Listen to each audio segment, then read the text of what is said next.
Okay, so you're looking at a to-do list, and I think to-do lists are one of the biggest scams there is when it comes to productivity. Seriously, how many times have you heard about that, right? It's like, you gotta do a to-do list. Are you writing down your action plans the night before? It's garbage. It's complete rubbish. Let me ask you this question. How often do you actually use a to-do list? That's the first question. And the second question is, does it really work for you? Think about that, okay? So you have a to-do list. Oh, I gotta email Jim, I have to do this, I have to do that. Next thing you know, you're 10 items, right?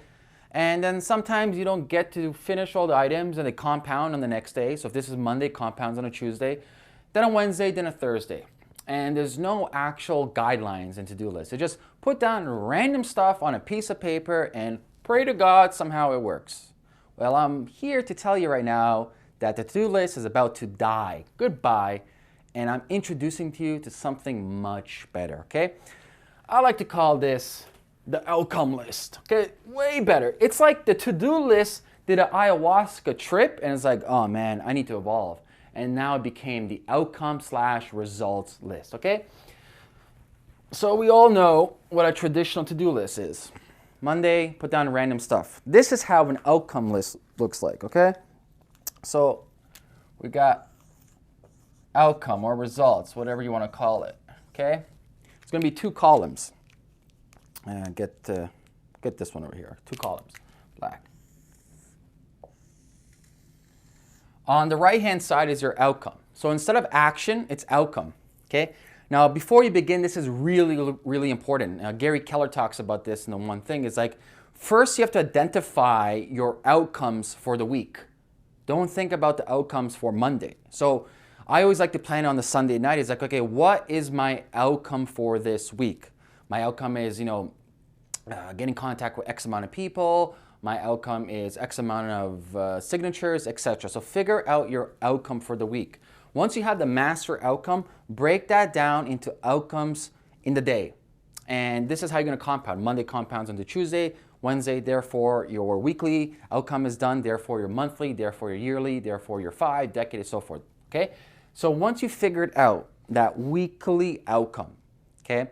And if you're looking at this video, it's probably attached to an article where the exercises are completely below. If not, there's probably a link somewhere so you can check it out, okay? So for example, let's say the outcome is to be on 3 podcasts, randomly, okay, or 3 shows. So that's the outcome. So 3 podcasts. So you'd like to be on 3 podcasts. That's your number 1 outcome, say on a Monday, okay? Now this is where you put your action plan. How do you make that possible? How do you actually get on 3 podcasts? This is where you put priorities. Number 1, that requires emails. That requires templates, okay? Templates. That requires proper, communication, pitches, a proper pitch, for example, right?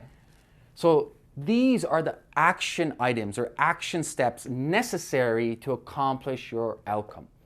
The beautiful thing about the outcome list is there's no time restraints. You're not bound by human time. You're not bound by check marks.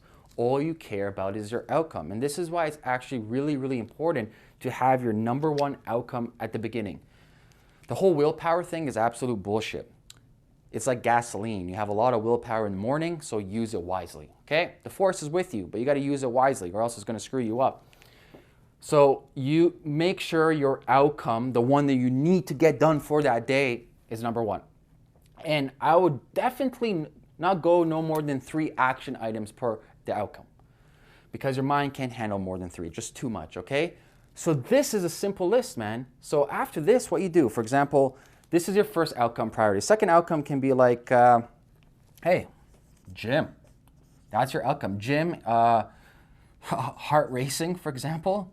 Heart racing and, I don't know, I would put dying, right? You're dying, right? You want that crazy workout, the one that someone pushes you and you're just sweating, dying, heart racing. Let's face it, how many times have you gone to the gym and you really don't push yourself and it's kind of wasting your time? You could have done something much better, okay? So how do you do that? Well, maybe you don't have the courage or the stugats, as Italians say, to put yourself through it. So action list, right? Action list can be simple as sign up for class. Sign up for class, right? Okay. Have water. Okay, that's an action list. Then recover. Recover in ice. These are action items to make sure that's successful. And simple as that.